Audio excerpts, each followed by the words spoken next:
Sasa leo tarehe 11 mwezi wa pili mwaka 2026, Mahakama Kuu ya Tanzania inayokaa masjala ndogo ya Dar es Salaam inayosikiliza kesi ya jinai ya uhaini dhidi ya mwenyekiti wa Chama cha Demokrasia na Maendeleo ndugu Tundu Antipas Mugwai Lissu imekuja, ambapo majaji wametoa uamuzi wao kuhusiana na pingamizi ambazo zilikuwa zimewekwa na mwenyekiti wa chama ndugu Tundu Antipas Lissu kuhusiana na namna ambavyo wale mashahidi ambao hawajalindwa na amri ya mahakama au ambao wamelindwa na amri ya mahakama wanatakiwa kuweza kutoa ushahidi wao. Sasa mahakama imekubaliana na pingamizi moja la mwenyekiti Tundu Lissu kwa kusema kwamba kile kiboksi au kile kizimba mahakamani akiwawezeshi majaji kuweza kumuona shahidi au mashahidi ambao watatoa ushahidi wao. Kwa maana hiyo mahakama imeamrisha kwamba hicho kizimba maalum kitengenezwe, na kama kikitengenezwa kwamba majaji waweze kuwaona mashahidi wa aina hiyo, na kesi ikawa imeahirishwa hadi kesho.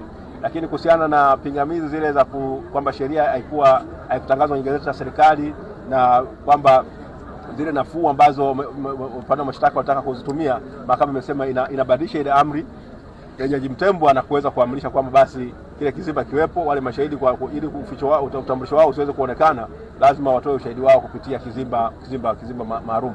Kwa hiyo ikawa ni kwamba hiyo ni hoja ambayo ilijitokeza, na mwisho wa siku Mheshimiwa Lissu alikuwa amepinga kwamba kesi isiahirishwe hadi kwa muda mrefu, kwa sababu kwamba yeye yuko ndani na anajiona yeye kabisa kwamba hana hatia. Sasa wale ambao wanamshtaki wao wanatumia mambo ya maahirisho na nini kama njia mojawapo ya kuweza kumwadhibu na kumfanya kuonekana kwamba hana hatia.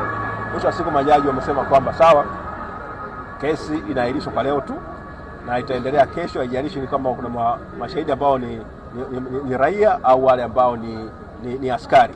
Kwa hiyo iwe kama amekuja shahidi ambaye ni raia au shahidi ambaye ni askari, shahidi raia atatoa ushahidi wake kupitia kizimba maalum ambacho ataonekana kwa majaji tu, lakini wale askari ambao ni kama 19 wao wanatakiwa kutoa ushahidi wao kupitia kizimba cha kawaida ambacho wanaonekana na kila mtu ambaye yuko pale mahakamani. Kwa hiyo kesi imeahirishwa kesho hadi kesho saa 3. Lakini kikubwa zaidi ambacho ningependa kuzungumzia, kulikuwa na kesi leo vile vile ya Chama cha Demokrasia na Maendeleo dhidi ya Saidi Isa Mohamed. Alikuwa amefunga kesi yake na wale wenzake wawili ambao walifungua kesi dhidi ya Chama cha Demokrasia na Maendeleo. Tulikuwa tumeweka pingamizi zetu kuhusiana na ile kesi kuwa mahakamani. Kwa bahati mbaya Jaji Mwanga leo amekataa pingamizi zetu na kudhania kwamba bado mahakama ina mamlaka, kwamba hata kama yale masuala ambayo tumeyasema kwamba yanahusu masuala ya katiba, amesema ni masuala ambayo ni sawa tu, kwamba ni vyema kesi isiende katika mahakama ya katiba bali iendelee kuwa katika mahakama ya kawaida. Sisi kwa upande wetu ni kwamba tunaona kwamba hatujafurahi sana ule uamuzi, lakini tutakaa jopo la mawakili wa chama na wengine kuweza kupitia uamuzi huo na kuangalia hatua gani tutakayofanya. Lakini kesi ile imeahirishwa hadi tarehe 17 mwezi wa pili kuweza kuendelea. Na mkumbuke vile vile kuna maombi madogo ambayo Mheshimiwa Tundu Antipas Lissu ameomba kujiunga na ile kesi, na yenyewe atasikizwa tarehe 17 mwezi wa pili katika ukumbi wa wazi ambao sehemu kubwa itakuwa mwenyekiti Lissu aliomba kwamba kesi hiyo isikilizwe katika ukumbi ule ambao kesi yake jinai inaendeshwa. Kwa maana tutaanza na hiyo kesi 2:30 na baada ya hapo ndio kesi ya jinai iweze kuendelea. Sasa napenda kutumia fursa hii kuweza kuambia nadhani mnakumbuka siku moja kabla ya mazishi ya mwenyekiti wa kwanza wa Chama cha Demokrasia na Maendeleo mzee Edwin Mtei, chama kilitoa tamko rasmi kwamba ile amri ya zuio ambayo ilitolewa tarehe 10 mwezi wa 6 mwaka 2025 dhidi ya shughuli za chama na matumizi ya mali za chama kwamba imefikia ukomo wake. Napenda kusisitiza kwamba kwa mujibu wa amri ya mahakama amri ya sheria ya mwenendo wa kesi za madai ni kwamba amri ya zuio ina ukomo tu wa miezi 6. Sasa amri ile kuanzia tarehe 10 ya mwezi wa 6 mpaka tarehe 10 mwezi wa 12, miezi 6 ilikuwa imekamilika. Kwa hiyo kuanzia tokea siku hiyo Chama cha Demokrasia na Maendeleo kinaruhusiwa na kina haki ya kufanya shughuli zake zote za kisiasa na kutumia mali zake. Ile amri ya injunction haipo tena. Kwa hiyo watu wafahamu kwamba kokote wanachama wa chama hiki na viongozi wa chama hiki wafahamu kwamba kama mwanasheria mkuu niliandika kwamba ile amri imefikia ukomo.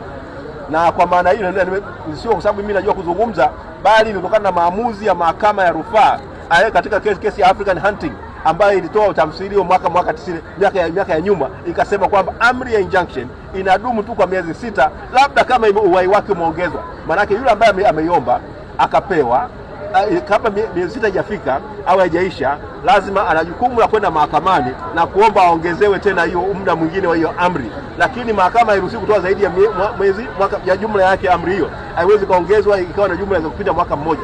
Kwa hiyo sasa sisi Saidisa na wenzake wawili hawakwenda mahakamani kuweza kuomba kabla ya tarehe 10 ya mwezi wa 12 2025.